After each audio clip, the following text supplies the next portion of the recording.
Muy buenas tardes, mis queridos hermanos, amigos, visitas. Estoy muy contento de poder compartir con ustedes este último tema de la serie que hemos estado trazando durante el transcurso de esta semana. Ha sido una bendición estar con ustedes. Hubiera sido mejor estar personalmente, pero lamentablemente por las circunstancias no ha sido posible, tal vez en un futuro, sino aquí, por lo menos en el reino. Hoy vamos a estudiar un tema muy importante, pero antes de hacerlo queremos pedir que Dios nos acompañe. Así que vamos a orar. Padre Celestial, venimos ante tu augusto trono. Venimos con confianza porque venimos en el nombre de Jesús. Y sabemos que cuando Jesús nos representa, tú oyes y respondes nuestras oraciones. Imploramos tu presencia en esta última sesión de esta serie. Abre nuestro entendimiento, abre nuestro corazón y capacítanos para permanecer firmes hasta el fin, como ha sido el lema de nuestro temario de esta semana. Gracias, Padre, por responder esta oración, porque te lo pedimos en el nombre de Jesús. Amén. Esta tarde vamos a estudiar una parábola del Señor Jesús. Esa parábola se encuentra en el Evangelio según San Lucas, el capítulo 18 y los versículos 1 al 8. Lucas 18, 1 al 8. Lo primero que voy a hacer es leer la parábola. Y voy a pedirles que por favor usen su imaginación para ubicarse en los detalles de la parábola. Es decir, como si estuvieran ustedes allí en estas circunstancias. Así que empiezo leyendo en Lucas 18:1. También le refirió Jesús una parábola sobre la necesidad de orar siempre y no desmayar, diciendo: había en una ciudad un juez que ni temía a Dios ni respetaba a hombre. Había también en aquella ciudad una viuda, la cual venía a él diciendo: hazme justicia de mi adversario. Y él no quiso por algún tiempo. Pero después de esto dijo dentro de sí: aunque ni temo a Dios ni respeto a hombre, sin embargo, porque esta viuda me es molesta, le haré justicia, no sea que viniendo de continuo me agote la paciencia. Versículo 6. Y dijo el Señor: oíd lo que dijo el juez injusto. ¿Y acaso Dios no hará justicia a sus escogidos, que claman a él día y noche? ¿Se tardará en responderles? Os digo que pronto les hará justicia. Pero cuando venga el Hijo del Hombre, ¿hallará fe en la tierra? Ahora, esta parábola es supremamente interesante e importante para los que van a vivir al final de la historia. ¿Cuáles son las lecciones que quiso enseñar Jesús con esta parábola? Son dos lecciones. Él mismo lo expresó.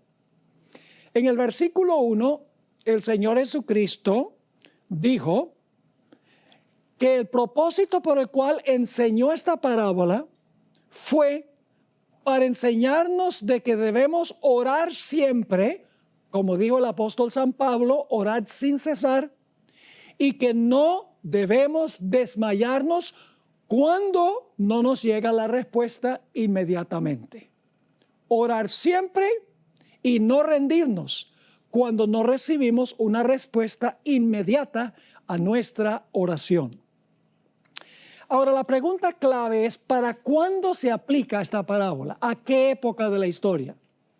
Bueno, no cabe duda que esta parábola es de ánimo para la gente en todas las generaciones, porque siempre ha sido cierto que debemos orar y no desmayar. Es decir, la parábola se aplica a los cristianos de todas las épocas. Pero la parábola tiene una aplicación especial, única, a aquellos que vivirán al final de la historia durante el gran tiempo de angustia. Y alguno podrá preguntar, ¿por qué, pastor? ¿Cómo sabe usted eso? Por el contexto de la parábola. La parábola aparece entre referencias a la segunda venida de Cristo. En el capítulo 17 de Lucas, inmediatamente antes de la parábola, Jesús venía diciendo, como fue en los días de Noé, así será también la venida del Hijo del Hombre. Luego dijo, como en los días de Lot, así será la venida del Hijo del Hombre. Y luego cuenta la parábola.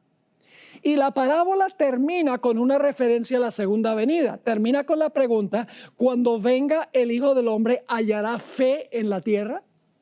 Es decir, que la parábola se encuentra entre referencias a la segunda venida. A esa época especialmente tiene aplicación esta parábola específicamente. Ahora vamos a mirar los elementos y los personajes de la parábola. En primer lugar, en el versículo 2 encontramos que había un juez. Dice en el versículo 2, había en una ciudad un juez que ni temía a Dios ni respetaba a hombre. ¿Qué significa eso? Que el juez no temía a Dios ni respetaba a hombre. Sencillamente significa que este juez era un hombre secular. No tenía ninguna inclinación religiosa. Desempeñaba su función sin ninguna connotación religiosa. Era una persona no necesariamente irreligiosa, pero una persona secular sin ninguna inclinación especial religiosa en la parábola. Luego tenemos una viuda. Sigue diciendo allí, había también en aquella ciudad una viuda. La parábola hace muy claro que esta viuda, podríamos decir, no tenía dónde caerse muerta. No tenía hijos, no tenía casa, lógicamente no tenía esposo, no tenía amigos, no tenía dinero. Su única esperanza radicaba en que el juez le hiciera justicia sobre su adversario. Esto nos lleva al versículo 3, a donde la viuda decía, hazme justicia de mi adversario. Ahora, los que han estudiado esta parábola, los eruditos que han estudiado esta parábola, han llegado a la conclusión de que cuando el esposo de esta mujer murió, tenía una deuda muy grande con un acreedor. Y cuando murió, como no había pagado la deuda con el acreedor, el adversario le quitó todo lo que tenía el esposo y dejó a la pobre viuda en la calle, sin dinero, sin apoyo, sin nada. Y luego tenemos en la parábola la persistencia de la viuda, el clamor constante de la viuda. Dice en Lucas 18:3 nuevamente que la viuda decía, hazme justicia de mi adversario. El versículo 3 dice, la cual venía a él diciendo, hazme justicia de mi adversario. Ahora, noten que dice que la viuda venía a él pidiéndole que hiciese justicia sobre su adversario. Ahora, el verbo venía es un infinitivo. Es decir, es un verbo que describe acciones habituales que ocurrieron en el pasado. Lo que quiere decir es que la viuda no vino una vez y se rindió, porque el verbo no dice que vino al juez, dice venía al juez, un infinitivo que significa que ella venía y venía y venía y venía hasta el punto de dejar fastidiado al juez. Esto lo vemos también en el versículo 5, a donde encontramos el fastidio del juez ante el constante clamor de la viuda. Dice el versículo 5, el juez, sin embargo, porque esta viuda me molesta, le haré justicia, no sea que viniendo de continuo me agote la paciencia. Es decir, la viuda era persistente y perseverante. No se rendía. Seguía viniendo y viniendo y viniendo al juez hasta el punto de finalmente fastidiar al juez. Y él dice, voy a hacer lo que me pide la viuda para quitármela de encima porque ya me tiene molesto. Pero el juez no le respondió inmediatamente. Desde el primer momento que vino la viuda, en adelante, el juez demoró por un tiempo en hacerle justicia a la viuda. En Lucas 18 dice que él no quiso por algún tiempo. Es decir, hubo una demora en esta historia en el juez hacerle justicia a esa viuda. Pero la parábola nos dice que finalmente el juez le hizo justicia.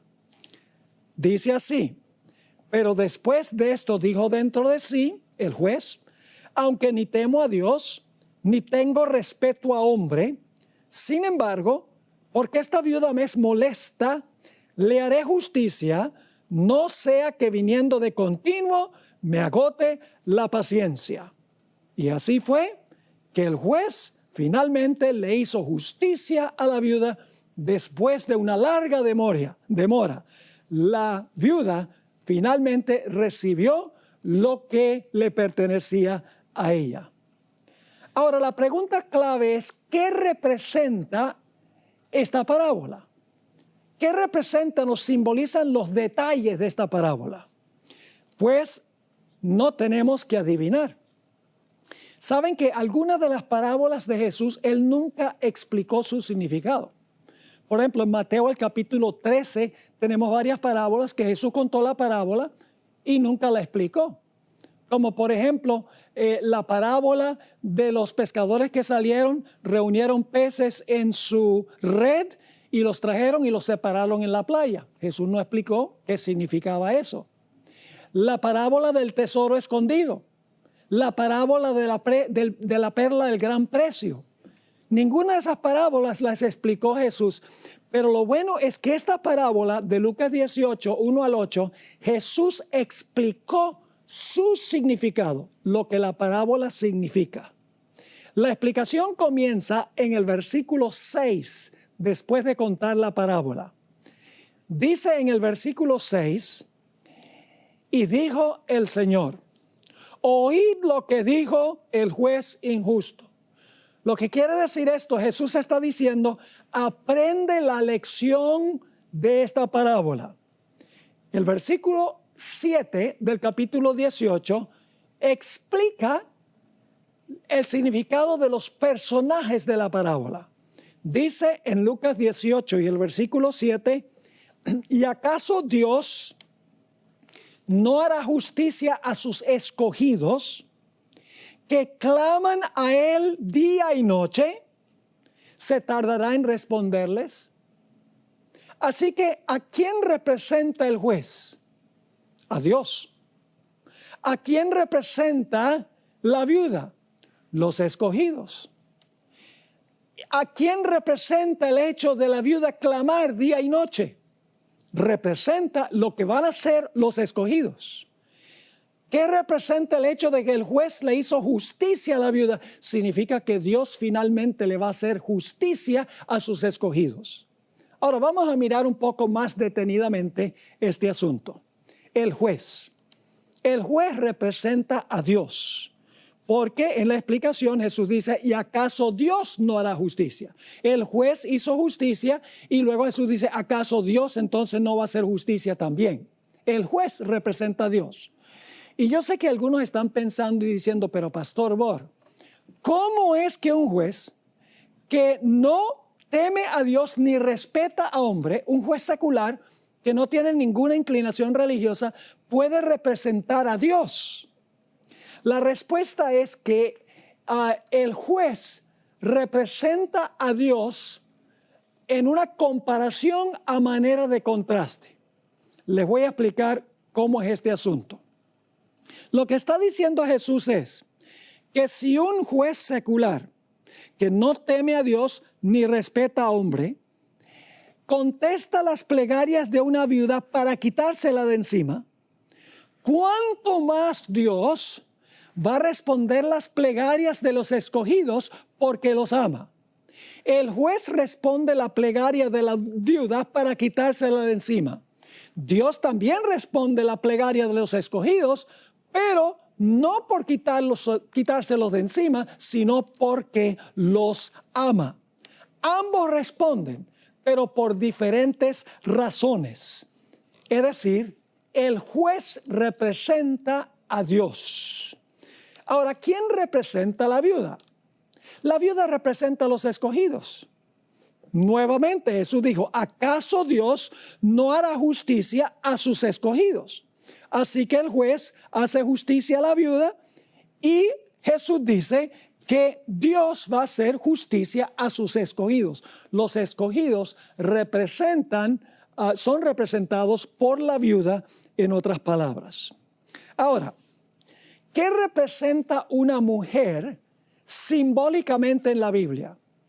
Yo creo que todos los que están escuchando, por lo menos la vasta mayoría, saben lo que representa una mujer simbólicamente en la Biblia.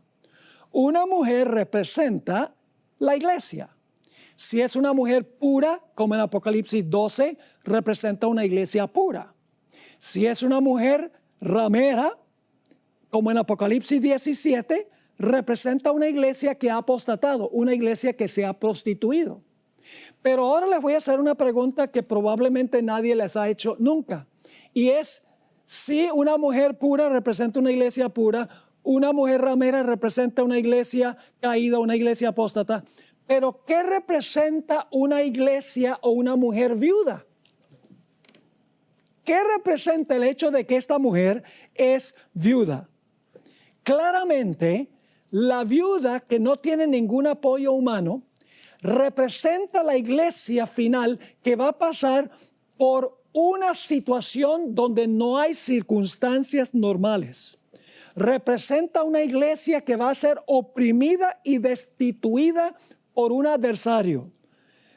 Una iglesia que carece de todo apoyo humano. Una iglesia saqueada por el adversario.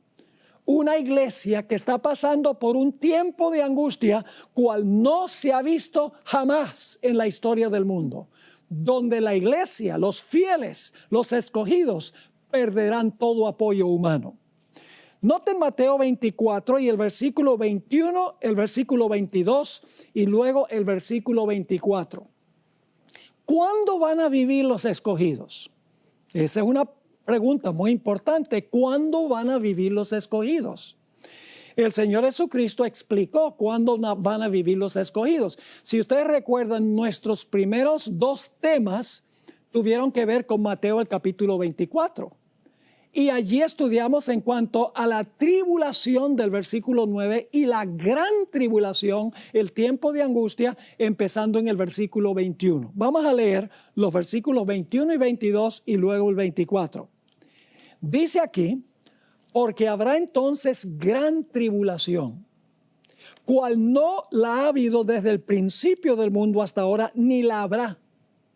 Y si aquellos días, es decir, de la gran tribulación, no fuesen acortados, nadie sería salvo. Ahora escuchen bien, mas por causa de los escogidos, aquellos días serán acortados. ¿Cuándo van a vivir los escogidos? En la gran tribulación. Esta parábola se aplica a la iglesia en medio de la gran tribulación. El versículo 24 dice, porque se levantarán falsos cristos y falsos profetas, y harán grandes señales y prodigios, de tal manera que engañarán, si fuere posible, aún a los mismos escogidos.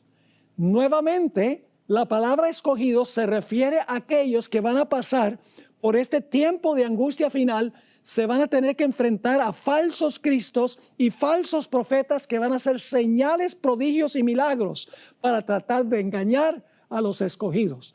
La viuda representa a los escogidos y los escogidos son aquellos fieles de la iglesia, los que no son zarandeados, los que quedan firmes hasta el fin, aquellos que van a perder todo apoyo humano, pero no perderán su confianza y su vínculo con el Señor.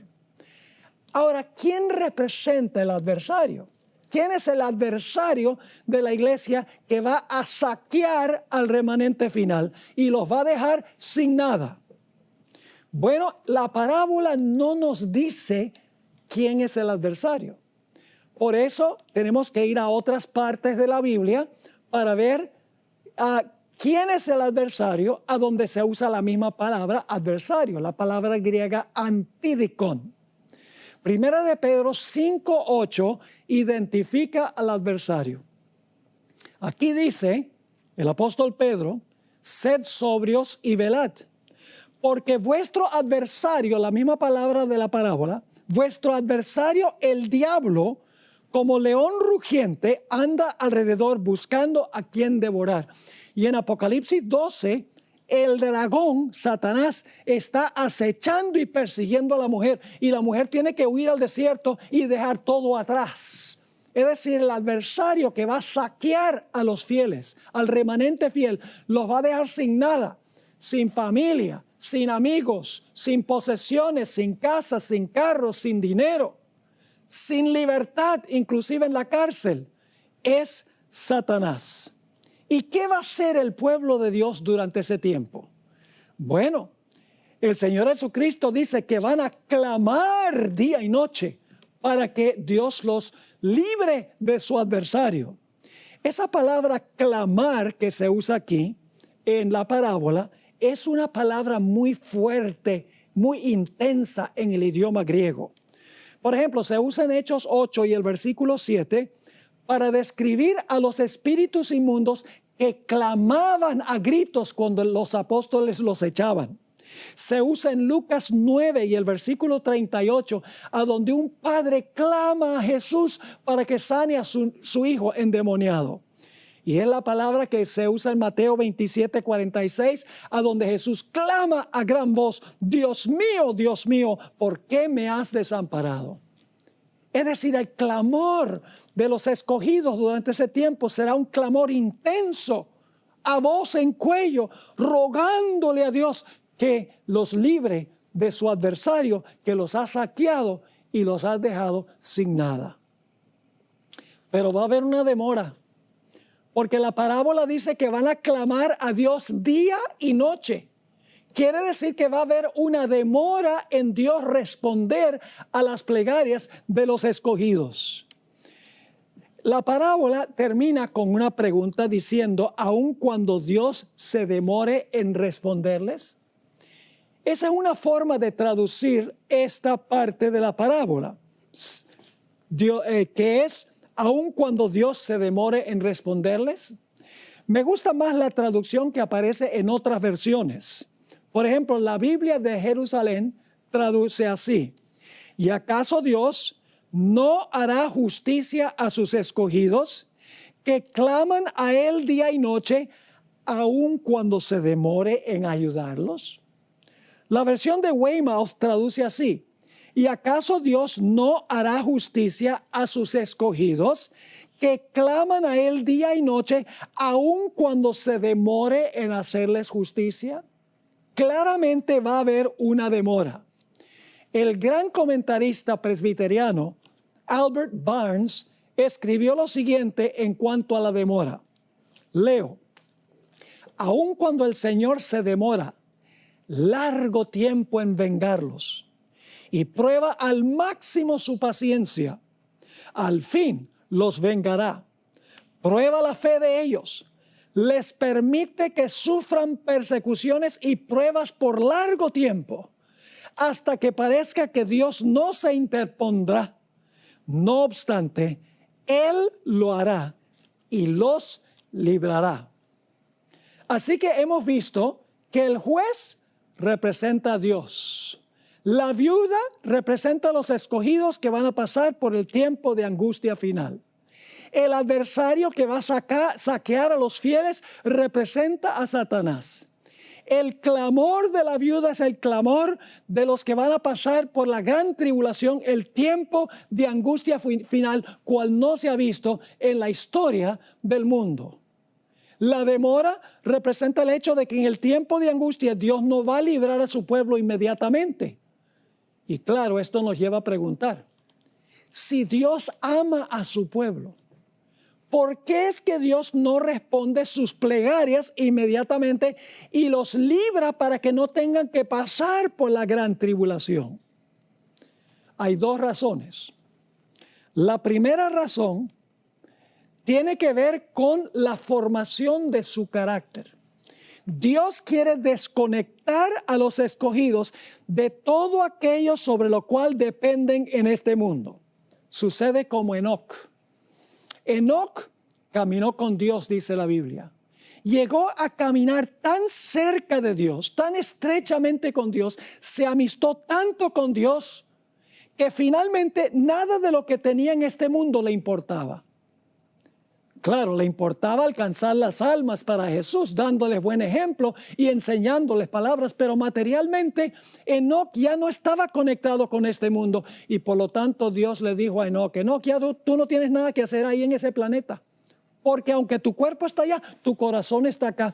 Ven, te voy a llevar acá para que sigamos caminando por la eternidad sobre la calle de la Nueva Jerusalén.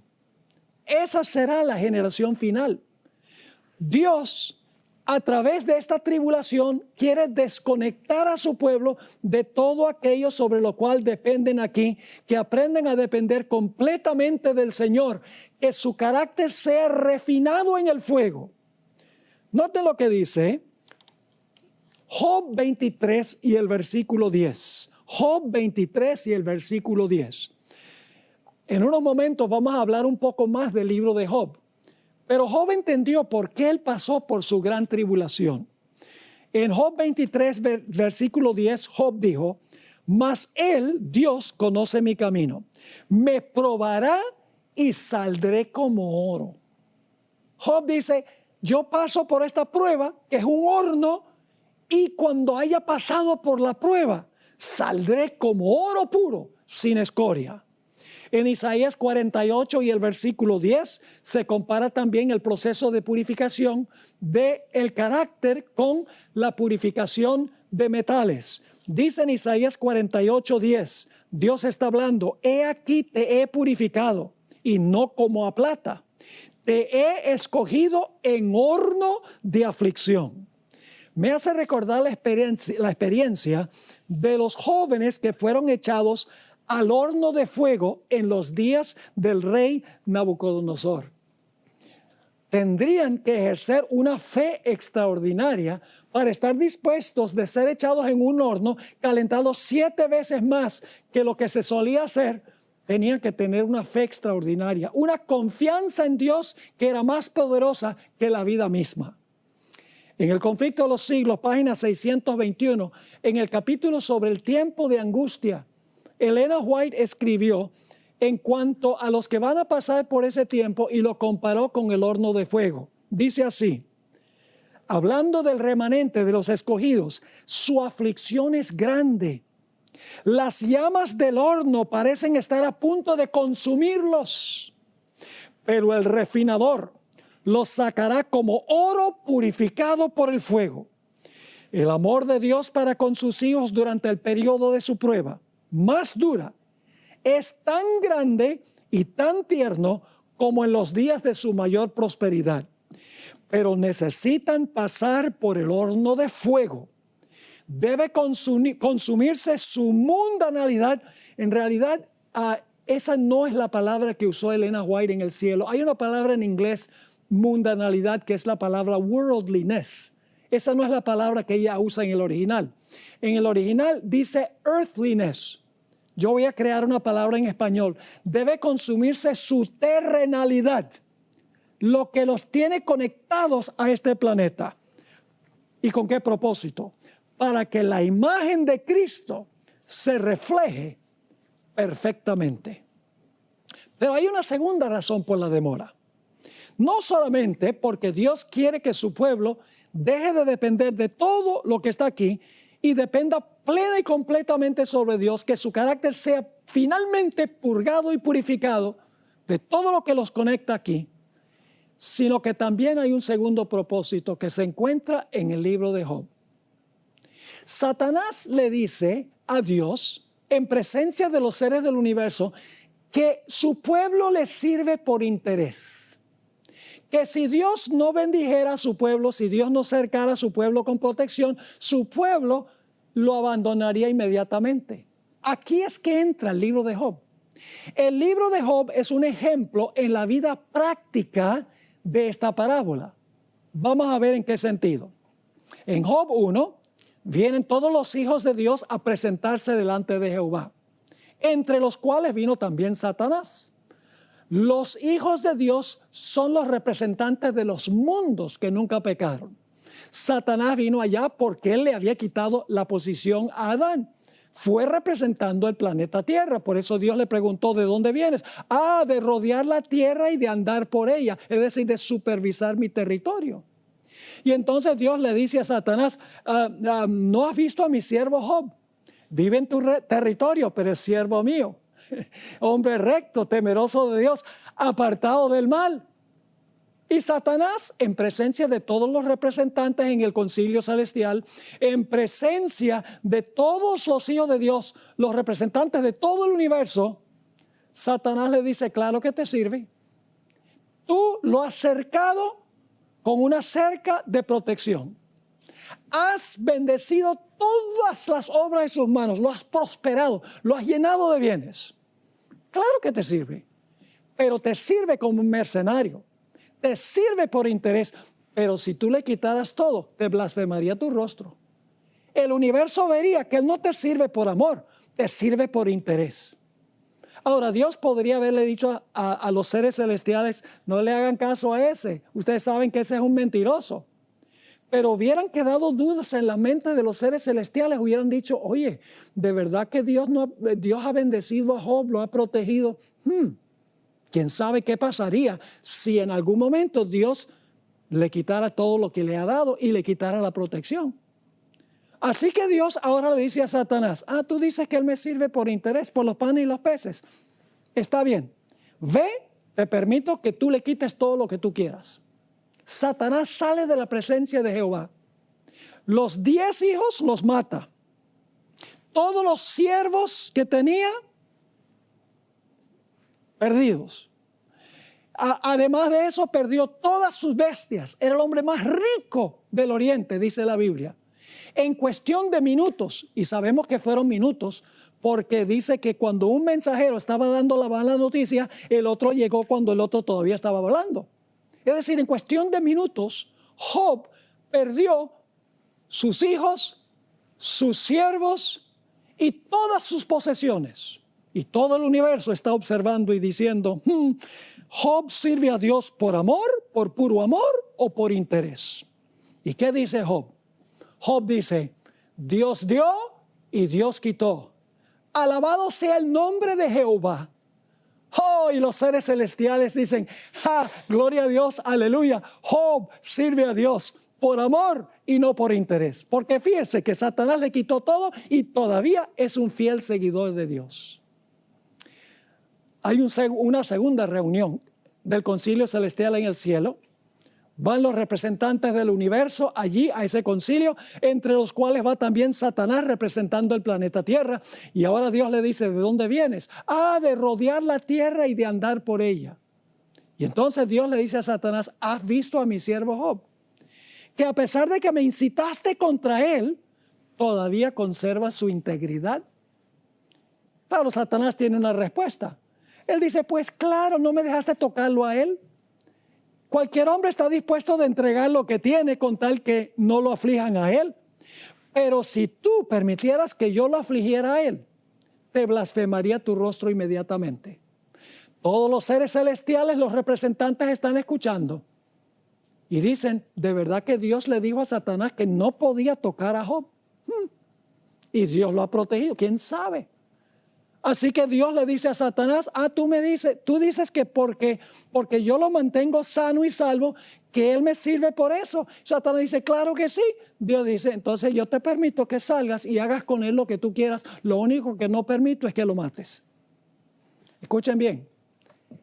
La generación final, los escogidos que van a pasar por el tiempo de angustia, Dios permitirá que sean probados al máximo. Perderán todas sus posesiones. Además de eso, Satanás tendrá la opción de encarcelarlos, de oprimirlos y posiblemente inclusive de enfermarlos. Pero ningún fiel de Dios morirá durante ese tiempo de angustia, porque la historia de Job es una ilustración de lo que va a pasar con los escogidos en la gran crisis final. Así que Satanás sale de la presencia de Jehová. Los seres celestiales están observando para ver qué va a pasar. Y Satanás aflige a Job con una llaga maligna desde la mollera de la cabeza hasta la planta del pie. Tan terrible era que tenía que rascarse con una teja, indudablemente desfigurándose. ¿Qué ha perdido Job? Ha perdido a todos sus hijos, ha perdido su casa, ha perdido a sus siervos, ha perdido sus posesiones y ahora ha perdido la salud. Pero Job, según el capítulo 2, se mantuvo íntegro y fiel al Señor. Los seres celestiales dijeron: gloria a Dios, Job sirve a Dios por puro amor. Y ahora la esposa de Job lo va a desamparar. La esposa le dice: ¿aún conservas tu integridad, Job, cuando Dios te está haciendo esto? Maldice a Dios y muérete. Ha perdido el apoyo de su esposa.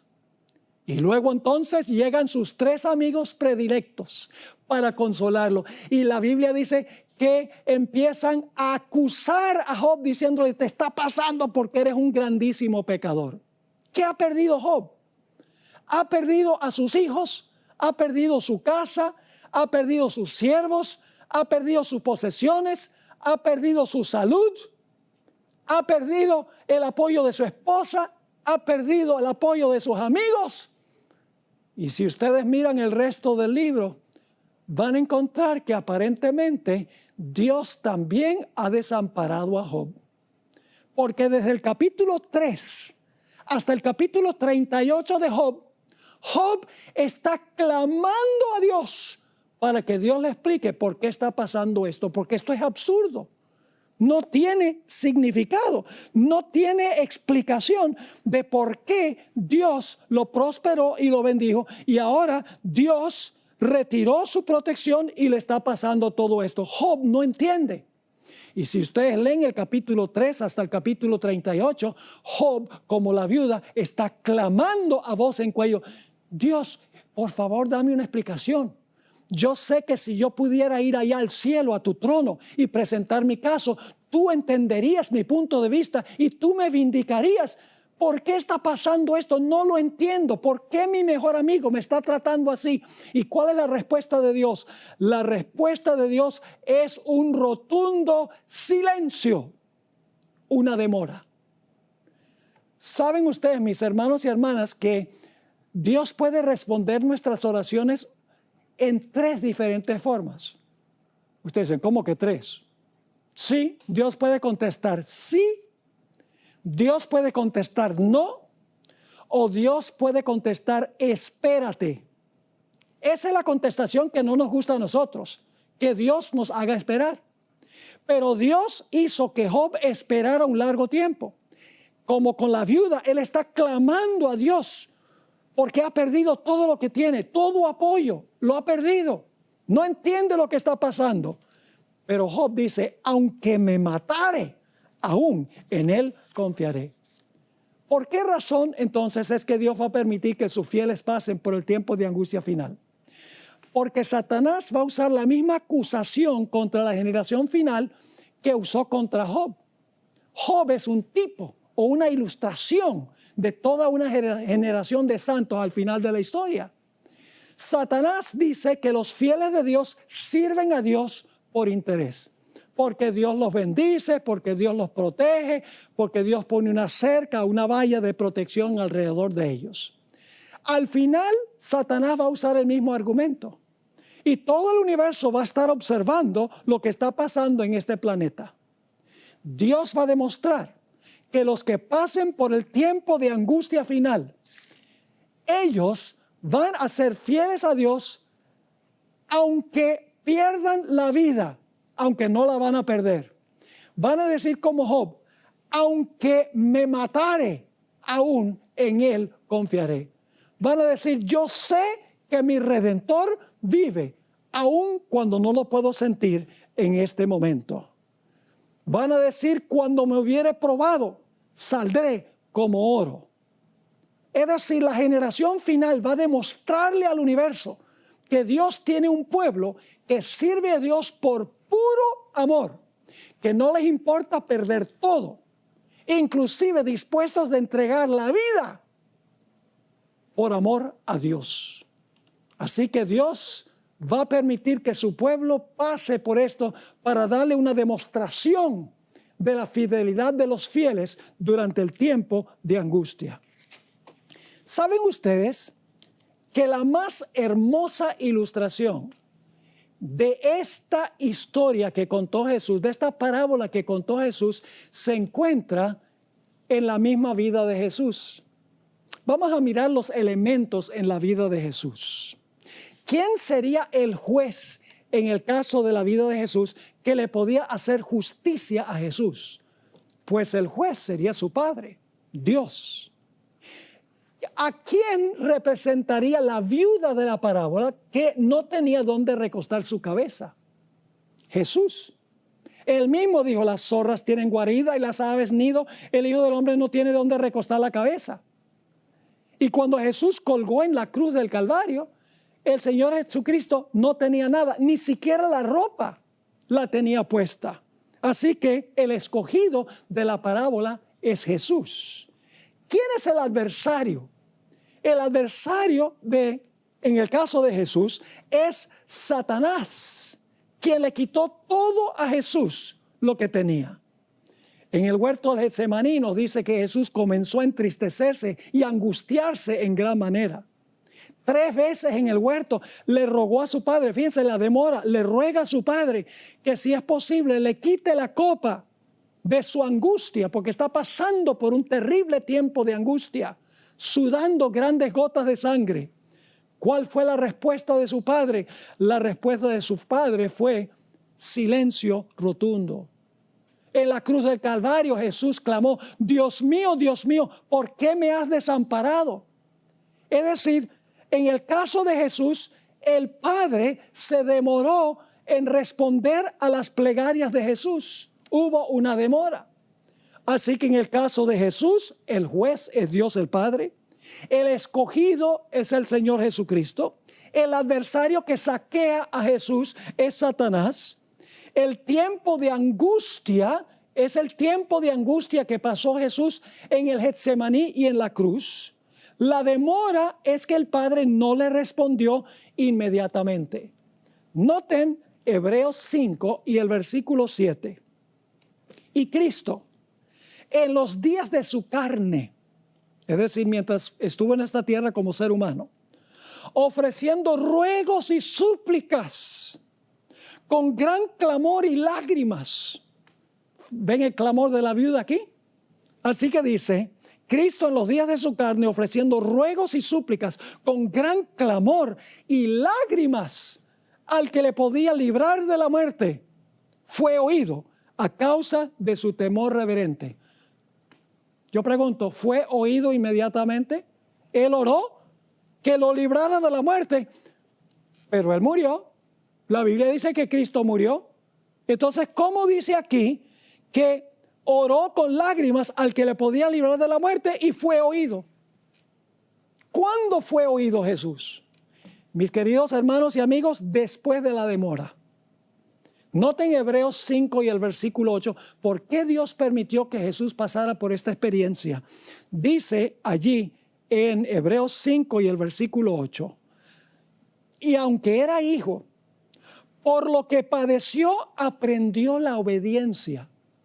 Ahora, no significa que Jesús fue desobediente en algún momento. Jesús nunca fue desobediente. Jesús siempre fue obediente a su Padre. Pero cuando las pruebas venían, en ese momento Jesús obedecía. Otra prueba, Jesús obedecía. Otra prueba, Jesús obedecía. El Padre permitió que Jesús pasara por estas circunstancias, según dice el libro de Hebreos, para que aprendiera a depender de su Padre, aún habiendo perdido todo. Ese es el caso de los fieles que van a pasar finalmente por el tiempo de angustia.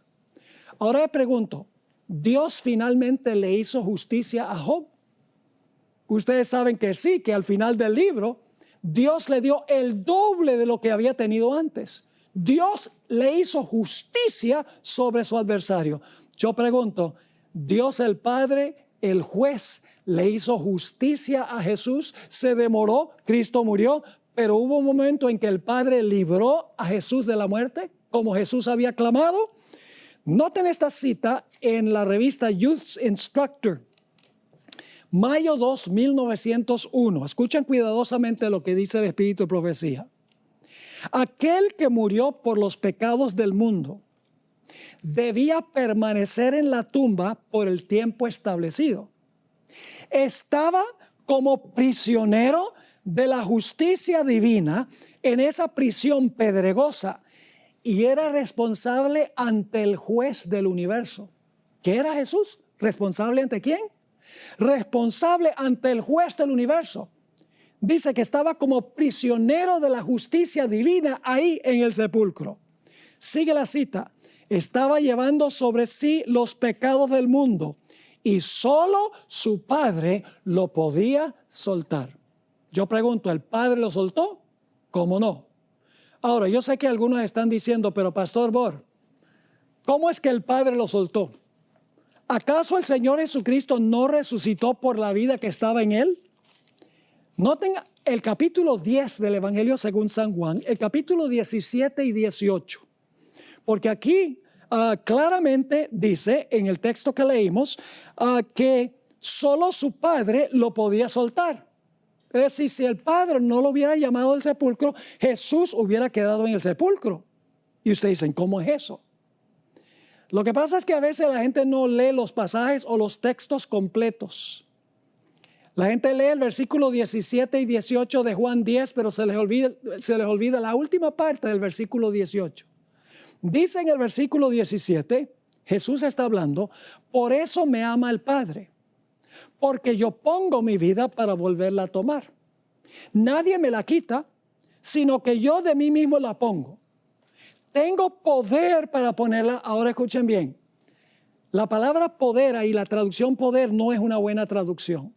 Hay una palabra poder en griego que es la palabra dunamis, de donde viene nuestra palabra dinamita. Esa no es la palabra aquí. La palabra aquí es exousia, que significa autoridad. Así que Jesús dice, tengo autoridad para poner mi vida y tengo autoridad para volverla a tomar. ¿De dónde recibió Jesús o de dónde sacó Jesús la autoridad para resucitar? Hay que leer la última parte del versículo 18. ¿De dónde recibió Cristo su autoridad para resucitar? Dice, este mandamiento recibí de mi Padre. Ahora déjeme dramatizar lo que sucedió.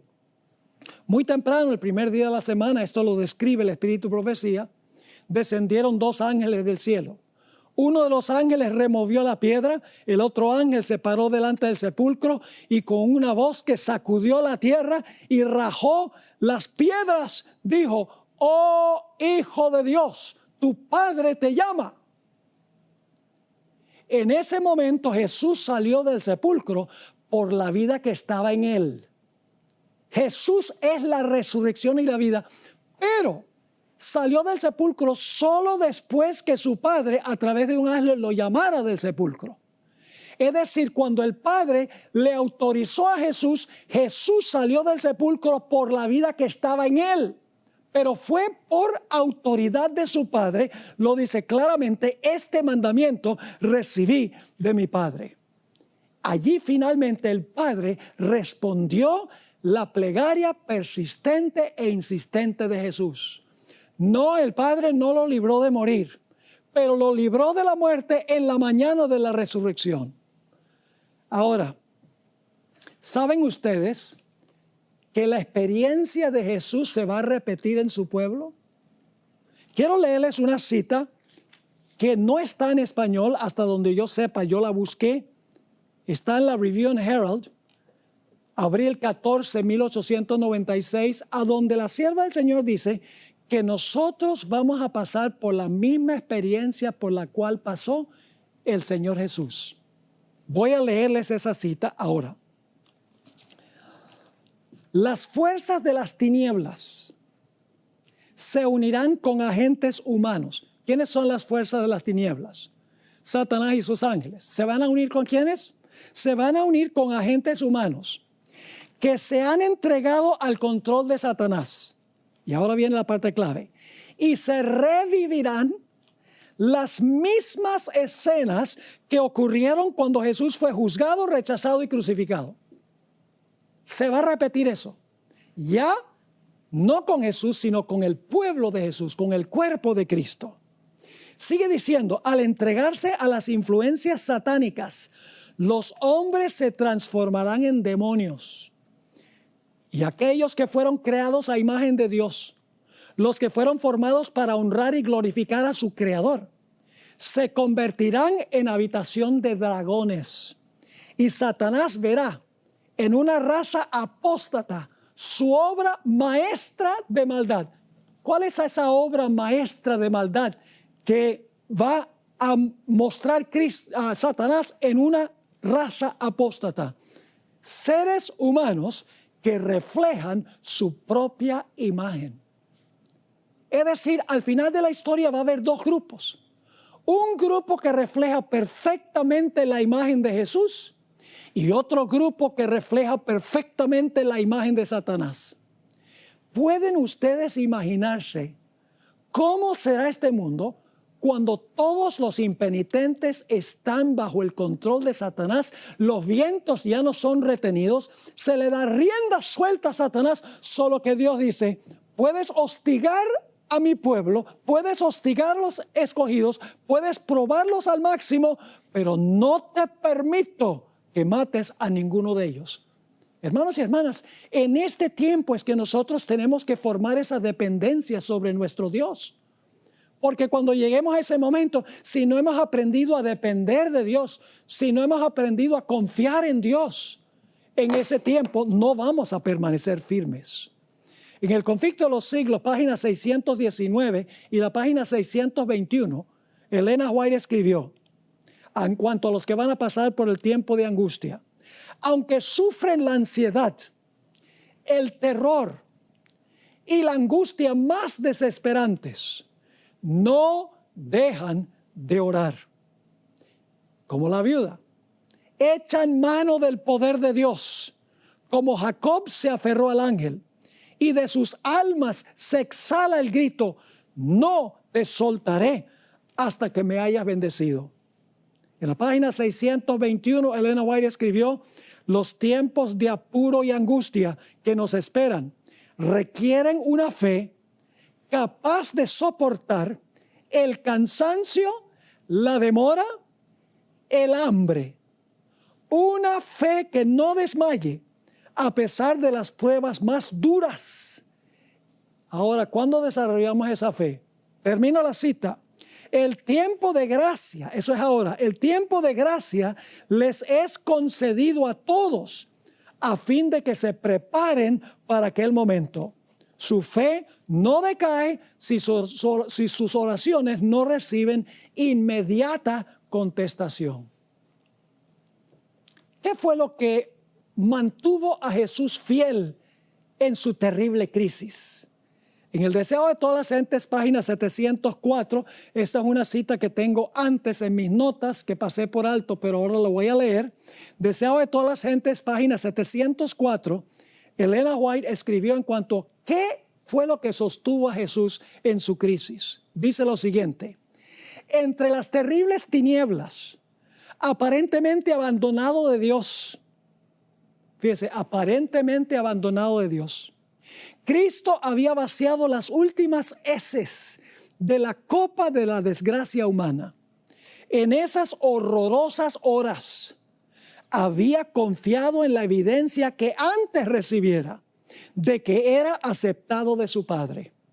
Conocía el carácter de su Padre, comprendía su justicia, su misericordia y su gran amor. Y mientras sumiso se confiaba a Dios, desapareció la sensación de haber perdido el favor de su Padre. Por la fe, Cristo venció. Este tiempo de gracia nos es concedido para aprender a depender sobre nuestro Dios. A veces, hermanos y hermanas, nosotros dependemos sobre nuestras emociones, sobre nuestros sentimientos, nuestro sentir. Si nosotros dependemos sobre nuestras emociones y cómo nos sentimos durante ese tiempo, vamos a fracasar. Porque no vamos a sentir la presencia de Dios. Vamos a saber que está presente por fe, pero no porque lo sentimos. Nos guiamos demasiado, hermanos y hermanas, por la forma en que nosotros nos sentimos. Si nos sentimos mal, renegamos de Dios y ¿por qué me está pasando esto? Si las cosas van bien, ay, Dios es tan bueno, mire cómo Dios me bendice. Pero no debemos depender sobre nuestras emociones, porque va a venir el momento en que nuestras emociones nos van a decir que Dios nos abandonó. Todas las circunstancias van a indicar de que Dios no está presente con nosotros. Porque el remanente final lo perderá todo. Por eso tenemos que dejar de ser materialistas. No podemos ser como la esposa de Lot, que estaba enamorada de todo lo que tenía en Sodoma y miró hacia atrás y se convirtió en una columna de sal. Nosotros, hermanos y hermanas, no podemos caer en esa trampa. Nuestro hogar está en el cielo. Nuestra vivienda está en el cielo. Las bendiciones de Dios están para nosotros en el cielo, pero tenemos que pasar por un tiempo de angustia cual nunca se ha visto y tendremos que depender sola y exclusivamente sobre Dios y no sobre nada más. Así que mis queridos hermanos y hermanas, apreciadas visitas, aquellas personas que nos acompañan, hemos llegado ahora al fin de esta serie de temas que he presentado durante esta semana. Es mi oración que nosotros podamos vivir de acuerdo al lema que nosotros hemos adoptado para esta serie de conferencias. Firmes hasta el fin. Que nada ni nadie pueda separarnos del amor de Dios que es en Cristo Jesús, nuestro Salvador. Es mi oración que aprendamos no a depender sobre lo que tenemos, sobre nuestras emociones, sobre la forma que nos sentimos, sino que aprendamos a depender única y exclusivamente sobre Jesús y que aun cuando no sintamos su presencia, por fe sepamos que Él está allí, nos está acompañando, aún en valle de sombra de muerte, está con nosotros y no temeremos mal alguno porque Él estará con nosotros hasta el fin. Esa es mi oración para cada uno de los que han sintonizado esta serie esta semana.